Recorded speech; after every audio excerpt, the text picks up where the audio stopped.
Okay, I'm gonna do a little hair tutorial. I saw this online a few years ago, and it really helped me keep my hair back if I wanted it in a bun when I go to the gym.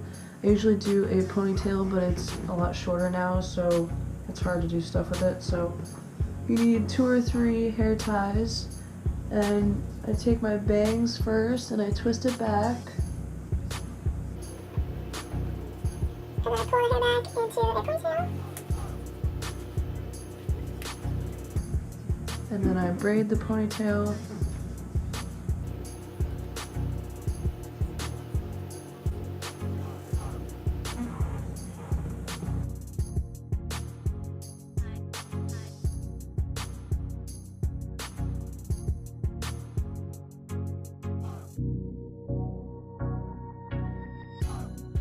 What's going on, Flex and K viewers? Today is Saturday. It's pretty cold up here in the Northeast, but I'm relaxing on my day off. Today I'm going to talk a lot. I haven't talked a lot in a while in my videos, but there's some things I just want to touch on, thanks to some recent experiences and things that I've heard from some of my friends, so I figured I'd share that with you guys. So I started watching This Is Us. It's like this ridiculously chick flick type show on NBC on Hulu, so I'm a little bit behind. I'm on episode 7, and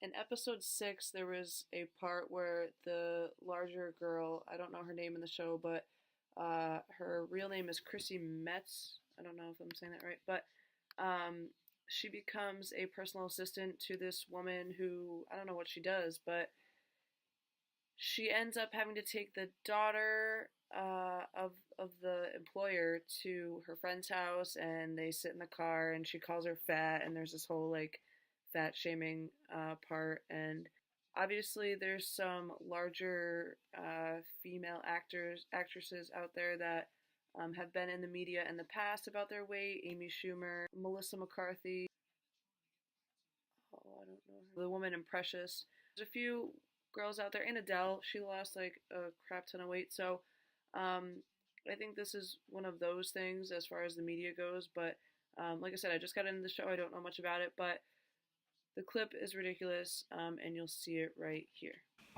I'll be in the car in turn.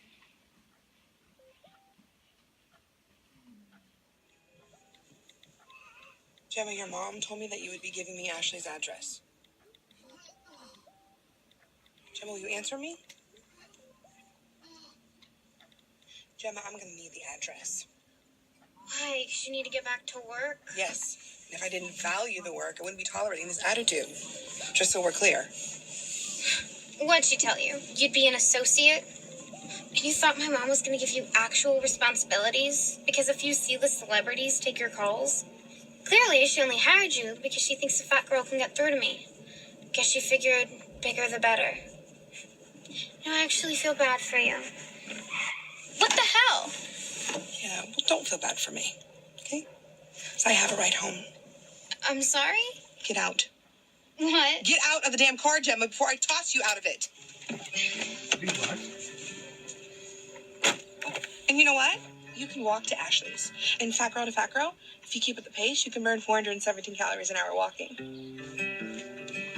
So there's a few reasons why I bring that up. So, well, fuck that little girl. She's annoying and rude as fuck. I would never treat someone who's older than me like that. Second of all, go Chrissy for not taking that little girl shit. I know she's a character, but I was like, yes, good job. 3, a lot of people going through a weight loss journey can probably relate to this episode because, I mean, I know I've experienced on some level some type of judgment or bullying, things like that, feeling insecure. Everyone feels insecure about something. So it got me thinking, and it was something obviously related to health and healthy living, so that stood out to me. I know it's a show with actors, but it touches on real life issues, so I wanted to bring that up. It doesn't exactly segue into my next point, but there's some similarities. I have like 5 friends roughly who are getting into fitness, and it's great because I'm still studying to be a personal trainer, which I will let you guys in on in my next video next week, because it's grind time. My exam is on April 7th. So they all come to me because they know I make videos and I exercise a lot, what have you. And I'm not an expert, obviously, but I'm learning how to like talk to people who need help with exercising instead of just being like, wow, why don't they know this? Because it comes so second nature to me because I'm consumed with it. So it's hard for me to realize that like people don't always think about health and fitness or working out, which is, so a few people have been talking to me about what they do at the gym. They're like, oh, now I can run a mile in 12 minutes and then 10 minutes and then 9 minutes. Like they keep telling me their records. They'll message me a picture of the treadmill or whatever. It's awesome. I'm so glad that they're doing that because back in the day I could never get anyone to work out with me. Now everyone's doing it on their own, and it's good nonetheless. So one of the things I realized is that they run on the treadmill. That's something they do, which is fine. It is what it is. But I feel like when people get into fitness, they think that they have to lose weight immediately. They don't even think about building muscle, which is something New York Muscle Radio talks a lot about, especially in their past, not last episode, but the one before it. They talked about, what do you do when you first get into working out? Do you lose weight or you gain muscle? So a lot of them are looking to lose weight. They say they run on the treadmill for a while and go on the elliptical and then do abs and leave. So they don't really do free weights, which is like, the first thing I touch when I go in the gym. But they are doing machines. And like whenever I hear that someone's doing the machines, it makes me cringe, and it also makes me think of Planet Fitness. And some of my friends do go to Planet Fitness, which, not throwing shade at them, but they don't really have anything there, and I just don't like the environment, and I don't want to eat pizza after my workout or go get bagels or eat candy, whatever. It just, that's their marketing plan. It works for them.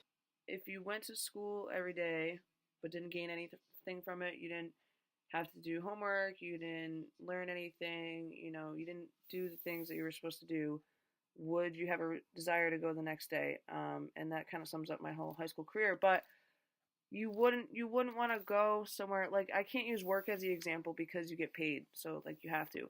But for school, if you're not getting anything out of it, you don't want to return. And that's kind of how I look at the gym. Once people see results after being consistent, they want to go back and they want to do more and more, and it serves as a motivator. So I understand everyone's life goal is not to become a personal trainer and learn all about fitness, but it's important to know like what muscles you're working when you're doing a certain exercise, and it's important to know what exercises you're doing. You don't have to know all the names like incline bench press or bent over single arm. So but you should know what muscles you're working, because otherwise you're just going in there and pushing and pulling and not doing anything or knowing why you're doing it. So, for example, my boyfriend, who goes to the gym with me, in the past, he would do certain exercises and not know what muscles he was working. Did cable row. I always see people just like pulling with their arms really heavy, and it's like they're using their whole upper body to move the weight, and it's not really for that. It's for your back, so you need to contract your back muscles when you pull the weight back. It's not just an arm movement, and then you can feel those muscles working, and they'll get sore, and whatever. There needs to be that mind body connection, and a lot of people neglect that because they think that it's lifting weights, like lifting things up and putting things down. That's just, from media or whatever and misconceptions. So I can understand that, but I'm here to throw some knowledge at you. For beginners, I understand that it's more comforting to use machines because you don't know what to do. And if you do that, you need to pay attention to the little picture that's on there, if there is a picture, because first of all, it says what muscle it is, like the abductor, adductor machines. That's what it says on it. And for those of you who don't know, it's your thighs going like this or in. So look at that little picture. It's usually a guy or a girl, whatever, and the muscles on that person are highlighted. So that way you'll know, like, even if you don't know the muscle names, you'll know, okay, those are my thighs or those are my calves or, whatever.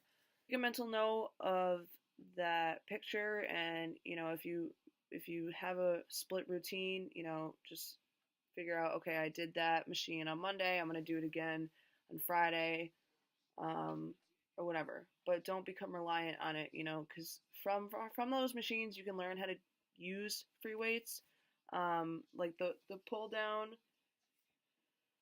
lat machine. You can do that with cables, or you can do, shoulder presses, which aren't for lats, but you get the idea. It teaches you motions. It's a modality I'm not really, keen on, because it limits your range of motion, and it doesn't really impersonate real life movements like lifting up a child or a box, or like grabbing something that's heavy from a high shelf. Work at a bakery, so I know that those exercises work for that. Number one is, if you're going to use the machines, take a look at the picture, and, learn the muscle that you're using. Number two, so these are like my list of advice. Number two, when you have free time, don't be sitting there on Instagram and Facebook and trolling people and sending stupid Snapchats to your friends. Go on YouTube, go on bodybuilding.com, and educate yourself, especially if it's like on your lunch break and you're going to work out later that day. Figure out what exercises you're going to do.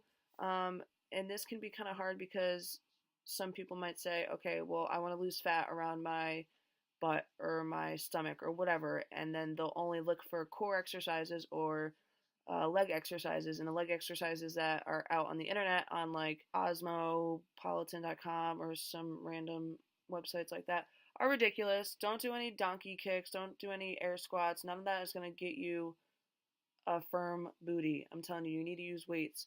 So go on bodybuilding.com, find some credible people on YouTube, and um, like study the movements, because I'm still learning how to do that. Like I did sumo squats for the first time a few weeks ago, and I posted on Instagram at FlexandK, and some people told me your form wasn't good, which is great. I want people to tell me that because it was a new exercise. I wasn't familiar with it, so I'm still learning, and you should too. Just avoid the magazines that say you'll get a six-pack in 4 weeks with this exercise, because that's not how it works.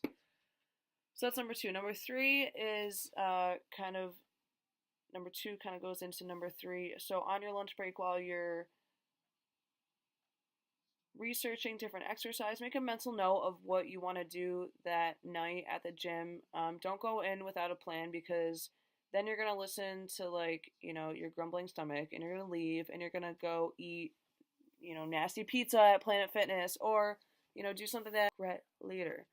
So make a plan, follow through with it. A lot of people talk about goals, like, okay, you think of the word goal, you think of New Year's resolutions. Okay, in 6 months I'm going to lose weight, or within the 6 months. Well, that's not really practical.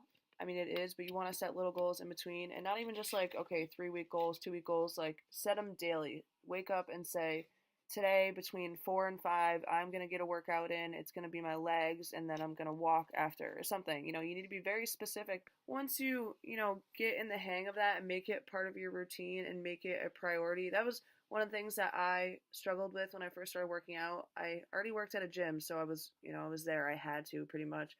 But sometimes I just didn't want to because I was tired, or because I had a really bad diet from not knowing what to eat, so I was just tired all the time. Once I made it a priority where I was like, okay, I will work out this time every day, or I would wake up early in the morning and go with my mom, then it was done. So once it becomes part of your routine, it's really easy. And by setting an intention, it's kind of like yoga, where you say, during this session, I will be strong, I will push through, I won't give up on that last rep, or whatever. You need to really connect the mind with the body, like I said before, because otherwise, it's like walking around with your off your shoulders. Carve out a chunk during your day. Plan when you'll work out, what you'll work out, why you're working out, what muscles you're working out, and that'll build up consistency. Put it in your routine, and then you won't have any little failures. I'm not saying to create a whole exercise plan for yourself, but I use my notes in my phone to keep workouts. Like, I have a running list, and I also paste other people's workouts in there if I think I want to try some of theirs. So there's some pictures, legs. Some of my PRs are in there. And it's just convenience. This is just a little tidbit, but I noticed some people watch others in the gym for exercises. Sometimes that's okay for inspiration if you're like, oh, I've never seen that before. But I suggest if you do want to do something someone else is doing, look it up first so that you know exactly how the exercise works. Because sometimes people may not be doing it right. Want to make a lifestyle change, it's something you have to commit to. And without the mind and body connection, there's really nothing because, like I said, it's like walking around without your head. And then, once you apply all these things to the new routine and your new lifestyle, and if you're consistent for, they say being consistent for 30 days, you'll finally see results. Once you do that, you'll see the results, and then you'll gain the desire to return to the gym every day. You're getting something out of it, even if it's like you made friends at the gym, and now it's more of a social thing. Like my aunt, who I spent summers with growing up, she was a bodybuilder, and she ran a daycare in her home, and like she always looked forward to the gym every day because it was like her adult time. She got to talk to all of her friends. The gym is a lot more than you think it is. So just stay consistent, stay committed to your goals, and you will see results, I promise. So good luck, guys. Thanks.